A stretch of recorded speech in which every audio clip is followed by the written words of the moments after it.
Break के बाद रुक करेंगे यूपी बुलेटिन की ओर, जिसमें बात होगी फिरोजाबाद के कोटला की, जहां पारंपरिक राम बारात धूमधाम से निकाली गई। साथ ही बताएंगे कैसे कोंच में भाजपा नेताओं ने घटाई गई जीएसटी दरों पर बैठक कर आम जनता को मिलने वाली राहत पर चर्चा की, और दिखाएंगे कैसे ललितपुर के मैल बार कला प्राथमिक विद्यालय में मिड डे मील और शिक्षकों की कमी से बच्चों की पढ़ाई प्रभावित हो रही है और ग्रामीणों ने प्रशासन से तुरंत कार्यवाही की मांग की है। ऐसी तमाम खबरों पर विस्तार से करेंगे चर्चा। बांदा से खबर है, जहां जिले के कमासिन ब्लॉक परिसर में राजकीय कृषि बीज भंडार प्रभारी शत्रुघ्न पाल पर गंभीर आरोप लगे हैं, जहां उन्होंने अपने अधीनस्थ कर्मचारी बीटीएम अरुण कुमार के साथ कथित तौर पर गाली गलौज कर मारपीट की। अरुण कुमार ने आरोप लगाया कि निःशुल्क वितरण हेतु सरकारी बीज की कालाबाजारी हो रही थी। किसानों के अंगूठे लगवाकर बीज नहीं दिया गया। जब उन्होंने इसका विरोध किया तो प्रभारी ने उनके गांव में घुसकर तकरीबन 1.5 लाख से ज्यादा रुपए ले जाने की कोशिश की, मारपीट की। इस मामले में कमासिन थाने में एफआईआर दर्ज की गई। अरुण ने यह भी बताया कि प्रभारी के खिलाफ पहले भी किसानों ने शिकायत की थी, लेकिन कोई कार्यवाही नहीं हुई। क्या नाम है भाई जी आपका? अरुण कुमार सिंह नाम है। अरुण जी, घटना कब घटी थी आपकी? क्या घटना घट गई थी आपसे? ये शुक्रवार को बात हुई थी प्रभारी जी से कि जो मेरे द्वारा अंगूठा लगवाए गए हैं किसानों को फ्री बीज मिनी किट वितरण में जी, तो उनको वितरण करवा दीजिए। तो इन्होंने अभी तक वितरण नहीं किए। ये शुक्रवार को मतलब बीज बिचवा रहे थे, तो मैंने मना किया। मना करने पर कितनी तारीख थी? बृहस्पतिवार को 18 तारीख थी। 18 तारीख को ये माल कहाँ ले जा रहे थे? ये आपके दुकानों पास? पे अड़तियों के पास जाता है जी, कितना माल गया होगा वहाँ? माल गया वो कम से कम 6 कुंटल। 6 कुंटल क्या था उसमें? मूंग थी, अरहर थी और उड़दा था। तो जिस तरह माल निकल के जा रहा, तो हमने मना किया जी। तो विरोध किया। विरोध करने के बाद में उन्होंने हमसे कहा, गाली गुल्ला दी। गाली गुल्ला देने के बाद में हमसे कहा कि तुम बाहर क्यों, यहाँ न रहो, और नहीं तो अगर रहोगे तो हम मार डालेंगे तुमको। ठीक है, तो हम वहाँ से अपने चले आए। उसके बाद में कोई बात नहीं हुई। इसके बाद में रविवार को सवेरे प्रातःकाल 8 बजे ये आए। हम नहा के अपने कपड़े कमरे में अंदर प्रेस कर रहे थे। प्रेस के दौरान इन्होंने हमसे कहा कि तुम क्या कह रहे थे, पैसे की बात कर रहे थे। गाली देने लगे। गाली देने के बाद में इन्होंने कहा वो जैविक खेती का, प्राकृतिक खेती का पैसा कहाँ है? तो हमने कहा यहीं है हमारे पास बैग में। तो इन्होंने बैग में चैन खोली। चैन खोल के पैसा निकाल के अपने जेब में भर लिया, भागने लगे। कितना पैसा था? कितना पैसा था उसमें? पैसा 1,65,000। बदायूं से सी न्यूज संवाददाता राम कृपाल यादव की रिपोर्ट। फर्रुखाबाद से खबर है, जो नवाबगंज क्षेत्र में ग्राम नवादा पहाड़पुर मार्ग पर रात तकरीबन 8:30 बजे गोलियों की आवाज से इलाके में सनसनी फैल गई। मौके पर पहुंचे ग्रामीणों ने अज्ञात टेम्पो के चालक पुष्पेंद्र यादव का शव पाया, जो फर्रुखाबाद में गुरसाईगंज के बीच टेम्पो चलाता था। पुष्पेंद्र ने घर से नवादा पहाड़पुर पर बुकिंग बताकर निकला था, जहां सूचना पर थाना पुलिस अधीक्षक आरती सिंह सी और फॉरेंसिक टीम मौके पर पहुंची। घटनास्थल से 2 कारतूस के खोखे और मृतक का मोबाइल बरामद किया गया। मृतक के परिजनों में कोहराम मच गया। वो अपने 4 भाइयों से सबसे बड़ा था, जो छोटे उसके 2 बच्चे थे। पुलिस ने शव को पोस्टमार्टम के लिए भेजकर मुकदमा दर्ज कर लिया है और आरोपियों की तलाश में टीमें लगा दी हैं। मैडम, जो घटना हुई है क्या मामला है पूरा नवाबगंज थाना क्षेत्र? आज दिनांक 23/9/2025 को थाना क्षेत्र नवाबगंज में पुलिस को एक सूचना प्राप्त हुआ, जिसमें कि यह बताया गया कि एक ऑटो चालक का गोली मार के हत्या कर दी गई है। तत्पश्चात पुलिस मौके पे आती है, सीन ऑफ क्राइम को सिक्योर करती है। फील्ड यूनिट भी आकर जो भी एविडेंस है वो कलेक्ट कर रही है। जो अभियुक्त जो मृतक है उसकी शिनाख्त पुष्पेंद्र यादव सन ऑफ कुमार पाल, उम्र 26 वर्ष, जो कि थाना क्षेत्र मऊ दरवाजा का रहने वाला है। अभियुक्त की गिरफ्तारी के लिए टीमें लगा दी गई हैं और परिजनों से तहरीर प्राप्त करके इसमें मुकदमा पंजीकृत किया जा रहा है। जल्द ही गिरफ्तारी करके इसमें कठोरतम कार्रवाई की जाएगी। फर्रुखाबाद से सी न्यूज संवाददाता आदेश की रिपोर्ट। फिरोजाबाद से खबर है, जहां कस्बा कोटला में पारंपरिक राम बारात धूमधाम के साथ निकाली गई, जिसका शुभारंभ जितेंद्र प्रताप सिंह ने फीता काटकर किया। मंगलवार शाम निकली इस बारात में राम, लक्ष्मण, भरत, शत्रुघ्न के डोले सहित शेरों वाली मां, पहाड़ों वाली मां, भोलेनाथ और भगवान गणेश की आकर्षक झांकियां शामिल रहीं। बारात सीताराम मंदिर कोटला से कचपुरा लतीफपुर होते हुए रामलीला स्थल पहुंचकर संपन्न हुई। इस दौरान शैलेंद्र प्रताप सिंह, मनसुख पहलवान, भोला ठाकुर सहित कई कमेटी पदाधिकारी उपस्थित रहे। फिरोजाबाद से सी न्यूज संवाददाता प्रवीण कुमार पांडे की रिपोर्ट। खबर जालौन से, जहां प्रधानमंत्री नरेंद्र मोदी द्वारा जीएसटी दरों में कटौती के फैसले को लेकर नगर पालिका परिषद सभागार में भाजपा नेताओं व्यापारियों की एक बैठक आयोजित की गई। बैठक में क्षेत्रीय विधायक मूलचंद निरंजन, व्यापारी नेता दिलीप सेठ, नगर पालिका अध्यक्ष प्रदीप गुप्ता सहित अनेक नेता और व्यापारी उपस्थित रहे। विधायक ने कहा कि जीएसटी दरों में कमी से किसानों, व्यापारियों, दुकानदारों और आम जनता को बड़ी राहत मिलेगी और रोजमर्रा की वस्तुएं सस्ती होंगी। नगर अध्यक्ष प्रदीप गुप्ता ने इस कदम को जनता के लिए बड़ी राहत बताते हुए सरकार का आभार जताया। बैठक में मौजूद लोगों ने मोदी सरकार के इस निर्णय की सराहना की और इसे व्यापार के लिए लाभकारी बताया। कार्यक्रम में बड़ी संख्या में भाजपा कार्यकर्ता, सभासद और व्यापारी बंधु मौजूद रहे। दरों में व्यापक घटाई गई है, में आप क्या कहना चाहेंगे? सरकार मोदी जी ने के लिए इससे आम जनता को, व्यापारियों को, किसानों को कितना लाभ मिलने वाला है? मैं धन्यवाद करता हूं माधोगढ़ विधायक जी का कि उन्होंने इस बात को पुरजोर तरीका से रखा विधानसभा में, और विश्व के नेता आदरणीय मोदी जी का कि उन्होंने जीएसटी में दर घटाई है। उससे पूरे भारतवर्ष में उत्साह की लहर दौड़ गई है। जो आम आदमी जीएसटी से रूबरू हो रहा था, उसके अंदर पॉजिटिव एनर्जी का संचार हुआ है। कई वस्तुओं में इतना दाम नीचे आ गया है कि लोगों में, बाजार में एकदम उत्सव की लहर आ गई है। राय जी, आपसे जानना चाहते हैं, जो आप जीएसटी को लेकर आज जो मीटिंग हुई, क्या मीटिंग हुई है इसमें? मैं देश के माननीय प्रधानमंत्री आदरणीय श्री मोदी जी का बहुत बहुत धन्यवाद ज्ञापित करता हूँ, उनका अभिनंदन करता हूँ, स्वागत करता हूँ। उन्होंने देश हित में, गरीबों के हित में, किसानों के हित में, व्यापारियों के हित में एक बहुत बड़ा तोहफा दिया है नवरात्रि के शुभारंभ पर देश को। इसमें जीएसटी की दरों में भारी कटौती की है। इसके लिए मैं अपनी ओर से, भारतीय जनता पार्टी की ओर से और क्षेत्रवासियों की ओर से उनको बहुत बहुत धन्यवाद ज्ञापित करता हूँ। कई मदों में जीएसटी 0 की गई है, कई मदों में 12 से घटा के 5, 18 से घटा के 12, 28 से घटा के 18 बहुत कटौती की गई है। इसके लिए प्रधानमंत्री जी का जितना अभिनंदन किया जाए, धन्यवाद दिया जाए, वो कम है। अच्छा, नगर में जो आप भ्रमण करेंगे, दुकानदारों को समझाएंगे जीएसटी को लेके, वो क्या करें? वैसे मैं समझता हूँ कि अधिकांश दुकानदारों को जीएसटी के संदर्भ में जानकारी है, लेकिन फिर भी हम लोग केवल दुकानदारों को नहीं, जो उपभोक्ता हैं, जो किसान हैं, जो मार्केट में हैं, उनको भी बताएंगे कि आप सबको हर दैनिक उपयोग की जो चीज़ें आप रोज़ यूज करते हैं, उनमें काफ़ी जो है उनके दामों। जालौन से सी न्यूज संवाददाता जितेंद्र कुशवाहा की रिपोर्ट। जालौन से खबर है, जहां ग्राम हरदुआ में मंगलवार को समाजवादी पार्टी के राष्ट्रीय महासचिव पूर्व मंत्री शिवपाल सिंह यादव का आगमन हुआ। उनका स्वागत सपा नेता सूरज सिंह यादव, एडवोकेट और इंजीनियर सौरभ यादव ने फूल माला पहनाकर किया। जाते समय उन्होंने हरदुआ में रुककर पार्टी नेताओं से मुलाकात की, हालचाल जाना और आगामी चुनावों को लेकर तैयारियों पर जोर देते हुए मजबूत करने के दिशा निर्देश दिए। उन्होंने सूरज सिंह यादव के आग्रह पर डिनर भी किया। इस मौके पर कई सपा नेता, स्थानीय गणमान्य व्यक्ति उपस्थित रहे, जिसमें राम नरेश यादव, कप्तान सिंह राजपूत, दीपराज गुर्जर, वीरपाल सिंह यादव सहित अनेक कार्यकर्ता शामिल रहे। कार्यक्रम की सुरक्षा व्यवस्था एड थाना पुलिस द्वारा संभाली गई। कार्यक्रम के आयोजकों ने पूर्व मंत्री के प्रति आभार व्यक्त किया, जिसके बाद शिवपाल सिंह यादव का काफिला झांसी की ओर रवाना हो गया। जालौन से सी न्यूज संवाददाता जितेंद्र कुशवाहा की रिपोर्ट। ललितपुर जनपद के बरवासन धाम में नवरात्रि पर्व के शुभ अवसर पर महामंडलेश्वर श्री हनुमान दास जी महाराज का आगमन हुआ।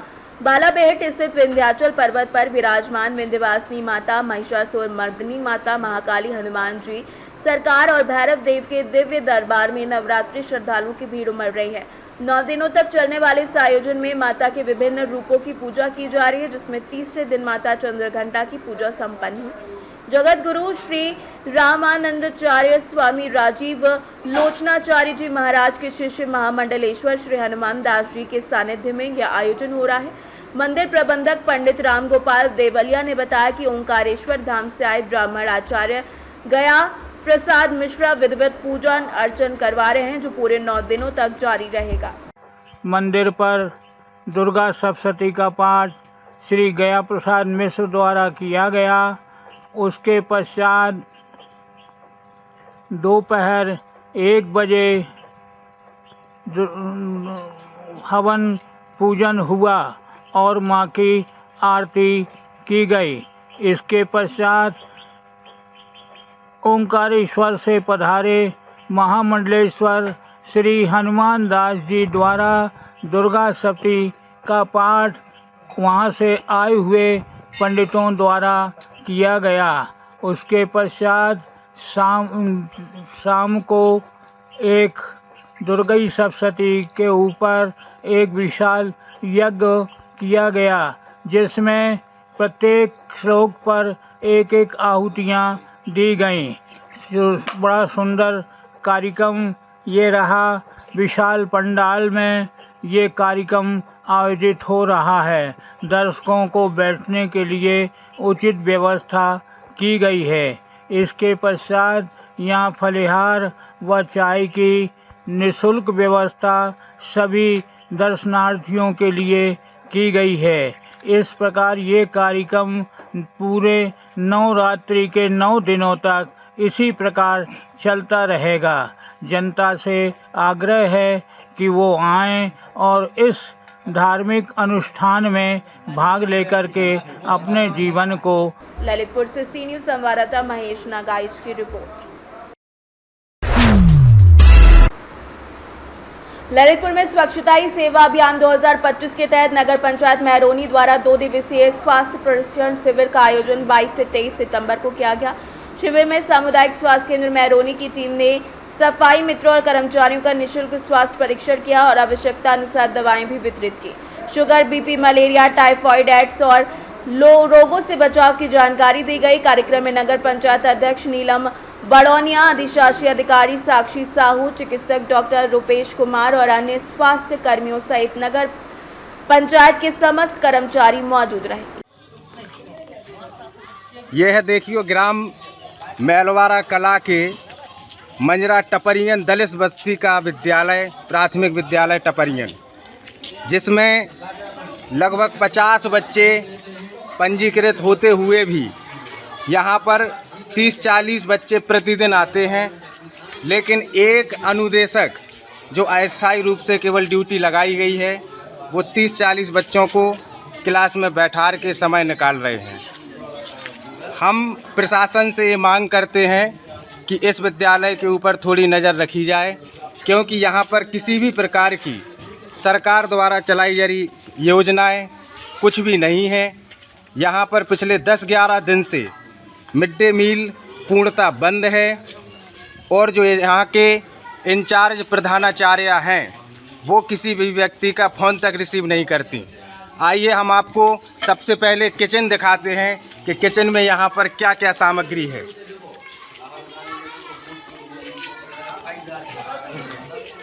तुम आओ आगे बंद कर लो, बंद कर लो, फिर चालू करिए, वो फिर नहीं बाहर करो। ये देखिए यहाँ पर किचन का हाल, सामग्री ना नमक, ना मिर्ची, ना धनिया, ना कुछ भी हरी सब्जी, कुछ भी सामान यहाँ पर उपस्थित नहीं है। दूसरा डब्बा खोल के बताएं आप भाई। ये यहाँ पर रसोइया हैं जो बहुत परेशान है, बात कहने के बाद भी किसी भी प्रकार से इस विद्यालय पर ध्यान नहीं दिया जा रहा। देखिए आप, यहाँ पर सब्जी वाली ये कोट। ललितपुर से सी न्यूज़ संवाददाता ऋषि तिवारी की रिपोर्ट। ललितपुर के मेलबार कराक प्राथमिक विद्यालय की दयनीय स्थिति ने स्थानीय ग्रामीणों में रोष पैदा कर दिया है। तकरीबन 50 बच्चों वाले इस स्कूल में कई दिनों से मिड डे मील बंद है और सिर्फ एक अनुदेशक के भरोसे पढ़ाई चल रही है। स्थायी शिक्षक नहीं, राशन की आपूर्ति ठप और नियमित निगरानी न होने के कारण बच्चों की पढ़ाई और पोषण दोनों प्रभावित हो रहे हैं। ग्रामीणों ने वीडियो बनाकर सोशल मीडिया पर प्रशासन की अव्यवस्था उजागर की है। अभिभावकों और सामाजिक कार्यकर्ताओं ने 3 मांगे रखी। मिड डे मील की आपूर्ति बहाल हो, एक अतिरिक्त शिक्षक नियुक्त हो और नियमित निरीक्षण शुरू किया जाए। शिक्षा विभाग और प्रशासन से तत्काल कार्रवाई की मांग की गई ताकि बच्चों का भविष्य सुरक्षित रह सके। ललितपुर से सी न्यूज संवाददाता विकास सोनी की रिपोर्ट।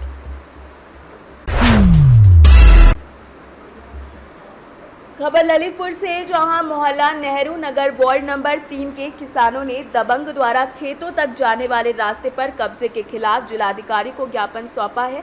किसानों का आरोप है कि बाईपास से पटोरा कला पुराना रोड तक मार्ग पर कब्जा कर अवैध प्लॉटिंग की जा रही है, जिससे उनका खेतों तक पहुंचना बंद हो गया है। वैकल्पिक रास्ता न होने से खेतीबाड़ी ठप हो गई है।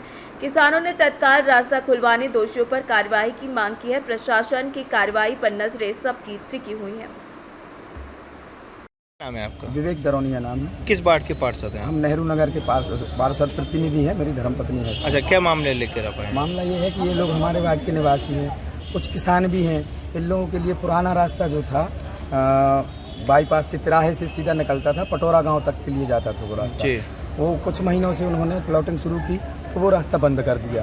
और बगल में किसने प्लॉटिंग शुरू की? प्लॉटिंग एक खुर्शीद नाम के व्यक्ति हैं। वो तो ज़मीन तो है चौबे जी की, लेकिन प्लॉटिंग खुर्शीद नाम के व्यक्ति कर रहा है। और बगल में ही जो तिराहे पे सरकारी ज़मीन पड़ी थी, मैं तो बरसों से देखता आया हूँ कि वो सरकारी ज़मीन है, उस पर भी उन्होंने JCB चला के और प्लेन कर दी। अभी क्या है, इन लोगों के लिए और कोई रास्ता कोई है? वैकल्पिक नहीं रास्ता है। नहीं है। नहीं है। नहीं है। बरसात में तो इतनी समस्या होती है कि ये लोग आते ही नहीं है। बाढ़ से बिल्कुल ब्लॉक हैं अभी ये लोग। कहाँ शिकायत की है अभी माननीय जिलाधिकारी महोदय के पास आए थे हम लोग, वहाँ शिकायत की है और गुजारिश है उनसे कि जल्दी से जल्दी रास्ता खुलवा। ये का रास्ता कहाँ का है? कहाँ है रास्ता? ये नेहरू नगर बच्चा जेल के पास बाईपास रोड है। बाईपास से गया हुआ है पटोरा तक। आपका? मेरा नाम साहब मलखान गोटिया है। कहाँ के निवासी हैं? नेहरू नगर निवासी है। क्या मामला लेकर आए हैं? मामला जी लेके आए है कि मैंने बचपन में देखा था कि वो पटोरा जाने की रास्ता थी, पीछे गरीब लोग रहते हैं, आगे कुछ बड़े लोग रहते हैं, तो उन लोगों ने उस रास्ते को बंद कर दिया। क्यों बंद कर दिया उन्होंने? इसलिए बंद कर दिया, हो सकता हो कि थोड़े बहुत में जी हमें भी दे दें सबरी, तो ये सबरा माल हमारा हो जाए। अच्छा, वो रास्ता क्या आम रास्ता था कि कितने लोग प्रभावित हैं उस रास्ते? सर लगभग होंगे क्या नाम से 40-50 लोग तो कहना किसान है ही, उनके रह रहे उधर। क्या और कोई रास्ता नहीं है वहाँ से निकलने के लिए? कोई रास्ता नहीं, पुराना रास्ता है जी, वो चलता था जी। ये रास्ता जो है वो किसकी जमीन पर बना हुआ है? वो जमीन कहे नाम से कहे ग्राम समाज की थी, पटोरा गांव जाने के लिए। और इस भी अगले चतुर्वेदी जी की जमीन थी। वो पुराना रास्ता ग्राम समाज का पटोरा गांव ने। क्या चाहते हैं हम ये चाहते हैं, हमारा तो गुजारिश ये है कि साहब रास्ता किसानों के लिए मिलना चाहिए। इनके बीवी बच्चे परेशान, रास्ते में बकाया नाम स्कूल नहीं आ पा रहा है। कोई अगर इधर डिलीवरी का मामला है तो कब डिलीवरी समय से नहीं हो पा रही, ये समस्या है साहब। कुमरन कहाँ के रहने वाले हैं? नेहरू नगर। अच्छा, क्या मामला लेकर आए? मामला ये है कि जो ग्राम समाज की जगह थी, 4-5 महीने पहले से वो जगह बंद करी, बंद करके उसको बेच दी। बंद करने के बाद उसे प्लॉटिंग काट दी। कौन लोग हैं? ये उनको ना राजेश महाराज, आयरन होटल वाले। और हम लोग 30-32 को परिवार रहता है आदमन को वहाँ पे खेतन पे। कोई गुंजाइश तो है नहीं, गरीब लोग हैं, थोड़ी थोड़ी जगह है, वहाँ रहते हैं। बाल बच्चे पढ़ने लिखने वाले न हो, बाल बच्चे न हो, परेशानी हो रही है। भाई यही मुसीबत है। तो आप लोगों से निवेदन है। अच्छा, निकलने के लिए रास्ता नहीं है क्या? नहीं, वो रास्ता नहीं है कहीं से। अच्छा, जब बरसों से जहाँ जिस रास्ते से आप निकलते थे वह किसकी जमीन थी? वो चौबेदी की थी। अच्छा, वहीं से रास्ता थी पूरी। हाँ, पूरी रास्ता बरसों से हमारे निकलता रहे। 4-6 महीने से बंद कर। उन्होंने अपनी जमीन पे रास्ता बनाया सरकारी पे? नहीं, सरकारी पे बना ली रास्ता, उन्होंने बंद कर दी, वहाँ से बिल्कुल ब्लॉक कर दी। तो क्या चाहते हैं आप? अब हम क्या चाहते हैं कि हम 30-32 आदमी को परिवार रहता है पने खेतन पर, तो वो रास्ता जहाँ की जहाँ खुल जाए, निकलने को कृपा कर। ललितपुर से सी न्यूज संवाददाता विकास सोनी की रिपोर्ट। खबर उन्नाव से, जहां पर बीघापुर क्षेत्र के संतनगर में आयोजित विशाल दंगल और अल्लाह गायन कार्यक्रम में पुष्प फाउंडेशन के राष्ट्रीय अध्यक्ष पुष्पेंद्र प्रताप सिंह और उनके बड़े भाई मानवेंद्र प्रताप सिंह को अंग वस्त्र और प्रतीक चिन्ह देकर सम्मानित किया गया। पुष्पेंद्र प्रताप सिंह ने बताया कि बैसवाड़ा क्षेत्र में 10 अगस्त को आयोजित रक्षाबंधन महोत्सव में तकरीबन 30,000 बहनों ने एक साथ राखी बांधकर इतिहास रचा था, जिसका वे सदैव आभारी रहेंगे। कार्यक्रम में दंगल कमेटी को आर्थिक सहयोग प्रदान किया गया और सुंदर अल्लाह गायन के लिए शालिनी यादव, शत्रुघ्न यादव और समस्त अल्लाह गायन टीम को नगद पुरस्कार देकर सम्मानित किया गया। उन्नाव से सी न्यूज संवाददाता नवनीत शुक्ला की रिपोर्ट। बुलेटिन में फिलहाल के लिए इतना ही। बने रहिए सी न्यूज भारत के साथ। हर खबर आपके साथ, आपके हाथ।